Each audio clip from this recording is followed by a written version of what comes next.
இரட்சகர் இயேசு கிறிஸ்துவின் நாமத்தில் உங்கள் அனைவருக்கும் என்னுடைய அன்பின் வாழ்த்துக்கள். லெண்ட் என்னும் காலங்களிலே கடவுளுடன் இருக்கும் உறவுகளை நாம் சீர்படுத்த முன் வரும்போது அதில் மிக முக்கியமான ஒரு அங்கம் வகிப்பது மனிதரோடு இருக்கும் உறவு நிலைகளாகும். மனிதர்களோடு நமக்கு இருக்கிற உறவு நிலைகள் கடவுள் விரும்பும் வண்ணமாக இல்லாமல் போகும்போது நாம் கடவுளோடு இருக்கும் உறவு நிலைகளிலேயும் தவறிவிடுகிறோம்.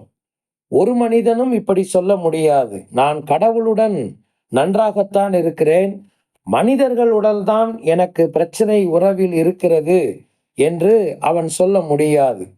பிரச்சனைகள் இருக்கலாம், ஒருவேளை பாவத்திற்காக போராடுவதிலே அவனுக்கு பிரச்சனைகள் இருக்கலாம். ஆனால் கடவுள் விரும்பும் உறவு நிலைகளை ஒவ்வொரு விசுவாசியும் தன்னுடைய சக மனிதனோடும் சகோதரனோடும் குடும்பத்தோடும் பேண வேண்டும் என்பது மிக முக்கியமானது. ஏசாவின் வாழ்க்கை சீர்கெட்ட வாழ்க்கையாய் போனதற்கு ஒரு காரணம் அவருடைய வாழ்க்கையில காணப்பட்ட இந்த மனித உறவுகளில் தவறின நிலைத்தான். ஏசா தன்னுடைய ஆசீர்வாதத்தை யாக்கோபினிடத்திலே பறிகொடுத்த சம்பவத்தை ஆதியாகமத்திலே நாம் படித்தோம். இந்த 2 காரியங்கள் ஏசாவுக்கு பெரிய மனமடிவை உண்டாக்கினது. ஒன்று, அவருடைய சேஷபுத்திர பாகத்தை யாக்கோபு வஞ்சகமாய் எடுத்துக்கொண்டது. அடுத்தபடியாக ஈசாக்கு தன்னுடைய கடைசி ஆசீர்வாதத்தை ஏசாவுக்கு கொடுக்க ஆசையாய் இருந்தபோது அதையும் வஞ்சகமாக யாக்கோபு தனக்கு சொந்தமாக்கி கொண்டது. இதுதான் ஏசாவுக்கு யாக்கோபின் மேல் மிகுந்த உக்கிரமான கோபமும் பகையும் உண்டானது. ஆதியாகமத்தின் புத்தகம் 27ஆம் அதிகாரம் 41வது வசனத்திலே நாம் இப்படி வாசிக்கிறோம். யாக்கோபை தன் தகப்பன் ஆசீர்வதித்ததின் நிமித்தம் ஏசா யாக்கோபை பகைத்து, என் தகப்பனுக்காக துக்கிக்கும் நாட்கள் வரும், அப்பொழுது என் சகோதரனாகிய யாக்கோபை கொன்று போடுவேன் என்று ஏசா தன் இருதயத்தில் சொல்லி கொண்டான்.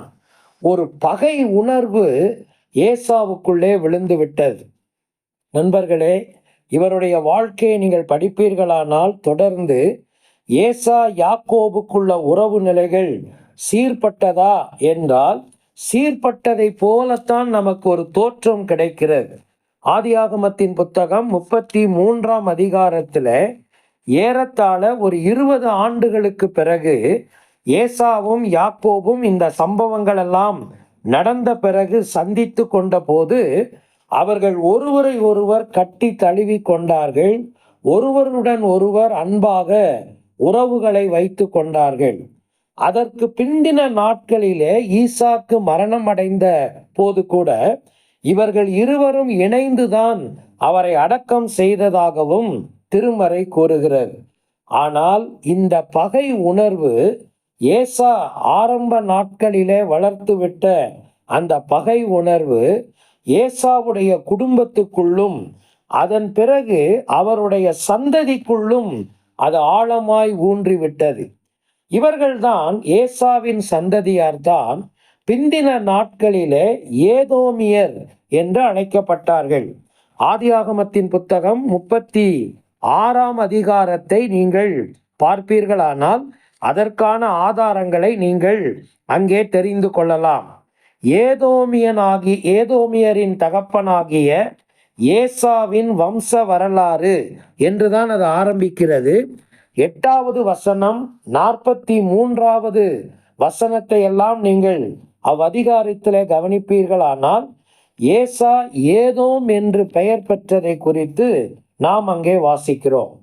காலாகாலமாக வைக்கப்பட்ட பகை, மன்னிக்கப்படாத ஒரு உணர்வை அந்த சந்ததியார் பெற்றுக்கொண்டார்கள். இதைத்தான் நீங்கள் திருமறையிலே வாசிக்கலாம். காலம் முழுவதும் அதன் பிறகு ஏசாவின் யாக்கோபின் காலத்தில் அவர்கள் ஒற்றுமையாக இருந்ததை போல தோன்றினாலும் அவர்களுடைய குடும்பமோ அவர்களுடைய பின் சந்ததிகளோ ஒன்று சேர்ந்ததாகவோ ஒற்றுமையாக வாழ்ந்ததாகவோ நீங்கள் பார்க்க முடியாது.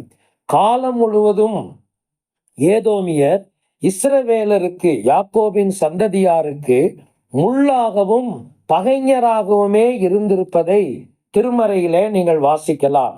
மிக இறுதியாக ஆண்டவர் ஒபதியா தீர்க்கதரிசியின் மூலமாக இந்த ஏதோமியருக்கான இறுதி நியாய தீர்ப்பை ஆண்டவர் அறிவித்தார். ஒபதியா தீர்க்க தரிசன புத்தகத்தை நீங்கள் படிப்பீர்களானால், யாக்கோபின் குடும்பத்தாரை, சந்ததியாரை இவர்கள் பகைத்ததின் நிமித்தம் கடவுள் எப்படிப்பட்ட ஒரு நியாய தீர்ப்பை அவர்களுக்கு கொடுத்தார் என்பதை அந்த புத்தகத்திலே நீங்கள் வாசிக்கலாம். ஒரு காலகட்டத்தில் இவர்கள் இல்லாமல் அழிந்தே போய்விட்டார்கள். புதிய ஏற்பாட்டிலே இவர்கள் நீங்கள் திருமறையிலே இதுமேயர்கள் என்று அழைக்கப்பட்டதை நீங்கள் பார்க்கலாம். அதன் பிறகு எருசலேமின் தேவாலயத்தின் அழிவுக்கு பிறகு இவர்கள் காணாமலே போய்விட்டார்கள். நண்பர்களே, இந்த நாட்களிலே உங்களுடைய மனித உறவுகள் எப்படி பேணப்படுகிறது? உங்களுடைய சக மனிதரோடு கசப்பற்ற உறவுகள் உங்களுக்கு இருக்கிறதா? குடும்பங்களிலே கசப்பற்ற உறவுகள் இருக்கிறதா? அல்லது என்றைக்கோ நடந்த ஒரு காரியத்தை பகையாக மனதில் வைத்து நீங்கள் செயல்படுகிறீர்களா? வைத்து வைக்கப்படும் பகை உணர்வு, விரோதம் உங்களுக்கு மாத்திரமல்ல, உங்கள் குடும்பத்துக்கு மாத்திரமல்ல, உங்கள் சந்ததிகளுக்கும் பின்வரும் சந்ததியாருக்கும் அது சாபக்கேடாகவே முடியும். கிறிஸ்து நமக்கு கொடுத்திருக்கிற கட்டளை என்ன? நாம் மனப்பூர்வமாய் ஒருவரை ஒருவர் மன்னிக்க வேண்டும். மனப்பூர்வமான மன்னிப்பு என்பது அந்த குற்றத்தை திரும்பவும் நினைத்து பாராமல் இருப்பது, அதை அடிப்படையாக கொண்டு ஒருவரை ஒதுக்கி வைக்காமல் இருப்பது. பவுலின் உபதேச வாக்கியங்கள் நம்முடைய செவிகளில் விழுக வேண்டும். எபேசியர் நிருபம் 4ஆம் அதிகாரம் 32வது வசனம், ஒருவருக்கொருவர் மன உருக்கமாயும் தயவாயும் இருந்து கிறிஸ்து நமக்கு மன்னித்தது போல ஒருவருக்கொருவர் நாம் மன்னிக்க கற்றுக்கொள்ள வேண்டும். பகை உணர்வோடையே இந்த லெந்து காலங்களை நீங்கள் ஆசரித்து கொண்டிருக்கிறீர்களா? முடிவுக்கு வாருங்கள். எந்த பிரயோஜனமும் அதிலே உங்களுக்கு இருக்க முடியாது. உங்களுடைய உறவுகள் கடவுளோடு சீர்பட வேண்டுமானால் உங்களுடைய மனித உறவுகள் சீர்பட வேண்டும்.